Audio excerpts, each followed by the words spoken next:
First Warn 5 weather with Matt Hollander. 6:41 this morning, and the severe weather threat continues to shift to the south and east. Yesterday, if you were watching us, we talked about the chance of severe storms from San Angelo up to Oklahoma City, mainly right in here. Now today, it's shifted a little bit more to the southeast, including the Dallas area and down into parts of, yes, including San Antonio and Austin are on the edge of it as well. Now we jump ahead to tomorrow and notice the threat shifts more to the south and east, and it does include us.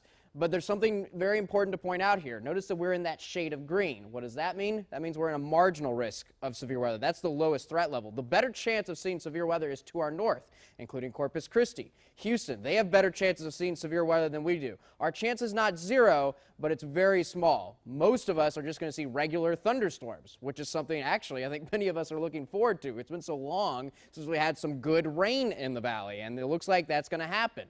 All right, so let's start with today, 10 a.m., lots of clouds around. And I think it's going to be a little bit slower for the clouds to break up today, but many of us, as we get into the afternoon, will see partly cloudy skies. It's going to be another windy day. It's going to be another humid day, and we're going to see highs once again around 90 degrees.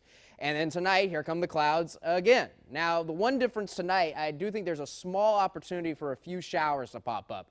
But notice, just a couple little green dots showing up on the model, and a lot of us are going to stay dry. And it's mainly going to be overnight. I think any showers that are going to be there are going to be moving out by 7 a.m. even. Now, we're going to start out with cloudy skies, and tomorrow even less sun, and that should keep our temperatures down a little bit. I think most of us in the upper 80s tomorrow. Now, our next rain chance isn't until about 6 o'clock in the afternoon. That's when a few storms are going to try and pop up.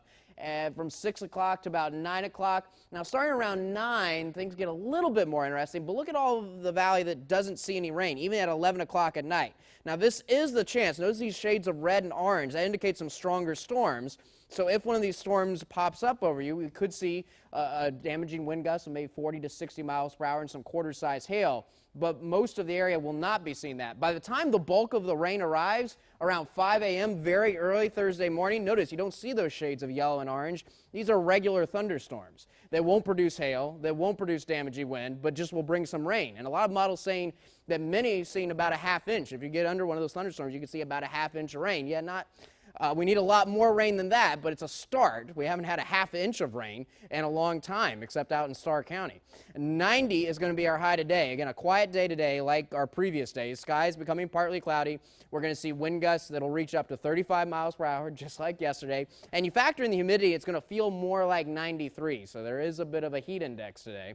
And tonight's going to be a muggy one, only cooling down to around 74, mostly cloudy. There is a small chance of rain tonight, a few showers, many of us staying dry, though, and it's still going to be a breezy night with gusts around 20 miles per hour. Well, now, one other difference for tomorrow, I don't think it's going to be quite as windy. It's going to be a breezy day, but not windy. I think our gusts are going to be more around 20, 25 miles per hour, while today 30 to 35. And most of the activity is going to be Wednesday night after midnight. There could be a few storms in the afternoon and evening that might produce some severe weather, but the bulk of the activity is going to be Wednesday night into Thursday morning. Notice how the cold front does cool us down in the low 80s, but it doesn't last. We start warming up again, and though we have sunny skies on Friday, we'll see those clouds increase all the way until Monday when another cold front arrives, but that cold front should cool us down for next Tuesday.